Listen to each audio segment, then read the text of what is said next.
dollars, free market principles, maintaining personal liberties, securing our borders, and a logical foreign policy. So I thought I'd give you a little bit about what we think each of these mean. First of all, anybody, what is a limited constitutional government?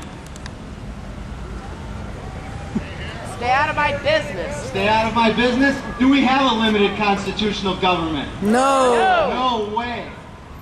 It means following the Constitution, right? Right. Amen. The Constitution lists 18 things, Article 1, Section 8, that says this is what we can spend money on. Take a look, we've got pocket constitutions everywhere.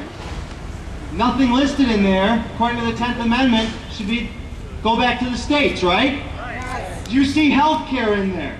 No.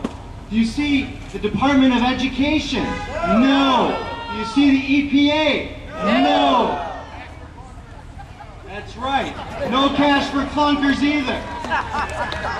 They're not in there. Thomas Jefferson said this: a government big enough to supply you with everything you need is a government big enough to take everything you have. And it sure, isn't that right? He knew it back then. We need to know it now, because this is what we're facing. I have to also recite a quote from Thomas Paine, which, you know, he was in the Revolution, and this really brought about the Revolution, his quote in his book Common Sense. And it really applies to us today. These are the times that try men's souls. The summer soldier and the sunshine patriot will, in this crisis, shrink from the service of their country. But he that stands it now deserves the love and thanks of men and women. Tyranny, like hell, is not easily conquered. Yet we have this consolation with us. The harder the conflict, the more glorious the triumph. Isn't that right? Yes. It may be tough, but our victory is going to be great when we take back our government. About time. Isn't that right? And, you know, we started, thanks to Glenn Beck and Fox News, everybody knows about the green jobs czar, right?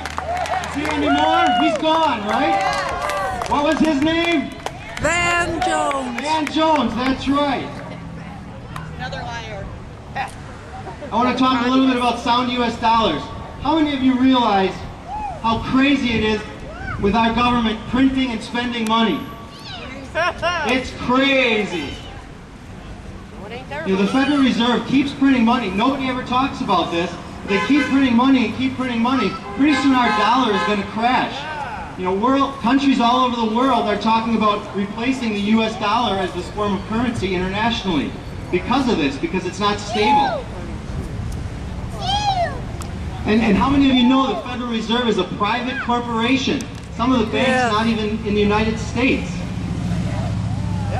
Basically, it's a way they can raise and lower the value of the dollar and line their own pockets.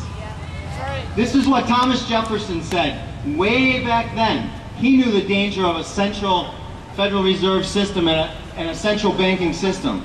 Thomas Jefferson said, if the American people ever allow private banks to control the issue of currency, first by inflation, then by deflation, the banks and corporations that will grow up around them will deprive the people of all property until their children wake up homeless on the continent their fathers conquered. Isn't that true? JFK tried to eliminate this. In 1963, he actually signed an executive order trying to limit the federal government or the Federal Reserve's power. That's where the silver certificates came into play. Shortly after his assassination, they were removed. But we need a sound U.S. dollar currency system, something backed by gold or silver. Maintaining our personal liberties, what does that mean? It's pretty simple, right? That means the government stays out. Don't violate the Constitution.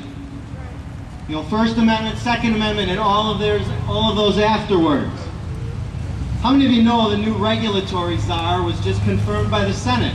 Exactly. Who can say his name? Who knows his name? Cass Sunstein. Cass Sunstein, that's right. You know what's even more sickening? 5 Senate Republicans voted to confirm this guy. Oh.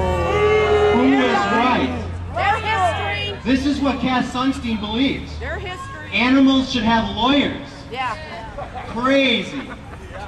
He wants to regulate the internet. Whoa. He also advocates rationing, basically letting the government determine if a life is worth the cost to keep someone alive. How many of you can say this is exactly what was done in Nazi Germany? Amen. That's right, it was. And I have to say, the only thing that really keeping us from absolute tyranny is the Second Amendment. Throughout history, dictators and despots first disarmed the people before they took complete control.